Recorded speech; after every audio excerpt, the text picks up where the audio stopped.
वफा की राह में शर्तें मुझे रखना नहीं आता, मुझे रखना नहीं आता, मुझे रखना नहीं आता। उन्हें जीने का क्या हक है जिन्हें मरना नहीं आता, जिन्हें मरना नहीं आता। प्यारे श्रोतागण, सभी को हाथ जोड़कर हमारा प्रणाम। मैंने इस दुनिया के विविध रूपों को देखा है, अनुभव किया है, और ये दुनिया जैसी दिखाई पड़ती है वैसी है नहीं। लोग नश्वर हैं और अमृत की चाह लेकर के घूम रहे हैं। हर तरफ बुराई, छल कपट, द्वेष, लालच, लोभ, ईर्ष्या, मद मोह मत्सर आदि रोग घेरे हुए हैं लोगों को, और उनसे निकलने का कोई मार्ग लोगों को दिखाई नहीं पड़ रहा है। सब कीट पतंगे की तरह इन माया मोह रूपी अग्नि में धधक रहे हैं, जल रहे हैं और भ्रम भ्रम कर उसी में पड़े हुए हैं। और क्या समाज आ गया है, मेरा मन तो बहुत विचलित हो जाता है। अब मुझे इस दुनिया के लोगों को मैं कैसे समझाऊं कि ये राह ठीक नहीं है, ये गलत बात है।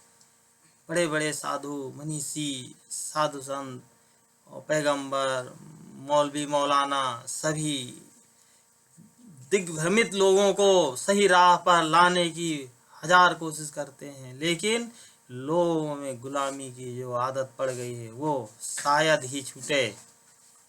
बहुत अफसोस होता है।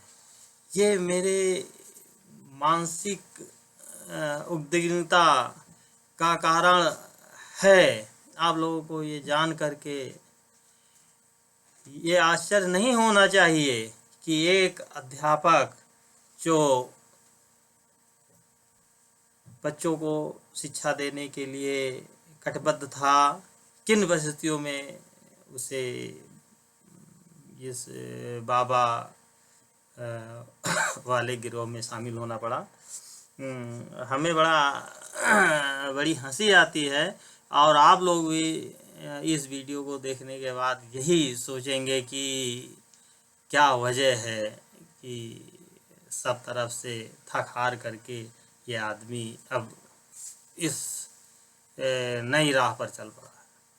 लोग मुझे मेरे ताने बाने को, मेरे हाव भाव को एक पागल का भी रूप, विकृत मानसिकता का भी रूप दे सकते हैं। ये उनकी अपनी सोच है, परंतु मैंने संकल्प कर लिया है कि इस मानवता को जहाँ तक संभव हो सकेगा लोगों को मैं सही मार्ग पर लाने की कोशिश करता रहूँगा। आपको ये जान करके बहुत आश्चर्य होगा कि मैं कोई साधारण परिवार से नहीं हूँ। मैं बीबीपुर राजवंश बाराबंकी से रिलेटेड हूँ, और मेरी धमनियों में राजवंशी खून दौड़ रहा है, और ये जन साधारण हल्के फुल्के कार्यों के लिए मैं नहीं बना था, परंतु समाज की विकृतियों की वजह से मेरे अंदर भी विकृतियां आईं, और मैं एक हिसाब से बिल्कुल टूट चुका था। लोगों ने मेरे साथ बहुत ही गलत कार्य किया, और मुझे हर तरफ से कष्ट पहुंचाने की कोशिश की। ईश्वर उन्हें क्षमा करे। लेकिन लोग ये नहीं जानते हैं कि दूसरों को राह में बाधा पहुंचाने से उसका स्वयं का मार्ग कांटों से भरा हुआ होगा, और उसकी उनको कोई दूसरा प्रकाश नहीं दिखाई पड़ेगा। लेकिन दूसरे परेशान हों, इससे मुझे क्या फ़ायदा। मेरा जो कैरियर, मेरी जो संभावनाएं लोगों के प्रति जो मेरी आस्था और मुझसे चाहिए था वो सब मैं उन्हें नहीं दे सका। मेरा जो नुकसान हुआ है, मेरी जो अवनत हुई है, उस घाटे की भरपाई लोगों को परेशानी में देख करके क्या मैं प्राप्त कर सकता हूँ? नहीं, ऐसा नहीं हो सकता।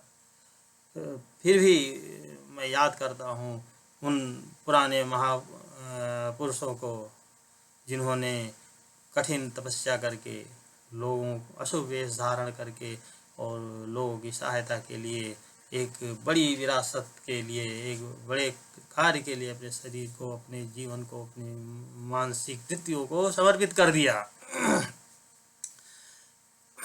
अब